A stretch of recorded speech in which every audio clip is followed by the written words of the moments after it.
ফুলবাড়িয়া উপজেলা নিয়ে এক চিন্তাশীল ও অনুপ্রেরণামূলক বার্তা দিয়েছেন ব্রিগেডিয়ার জেনারেল সাইফুল ইসলাম বাদল।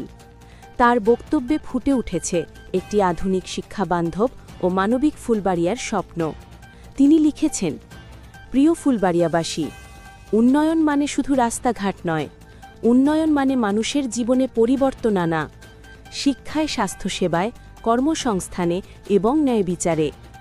রাজনীতি যদি উন্নয়নের হাতিয়ার হয়, তাহলে সেটিই প্রকৃত গণমানুষের রাজনীতি। আমরা চাই ফুলবাড়িয়া হোক শিক্ষায় সমৃদ্ধ, কৃষিতে আত্মনির্ভর আর তরুণ প্রজন্ম হোক কর্মমুখী। এজন্য দরকার সৎ নেতৃত্ব, জনগণের অংশগ্রহণ ও দায়িত্বশীল প্রশাসন।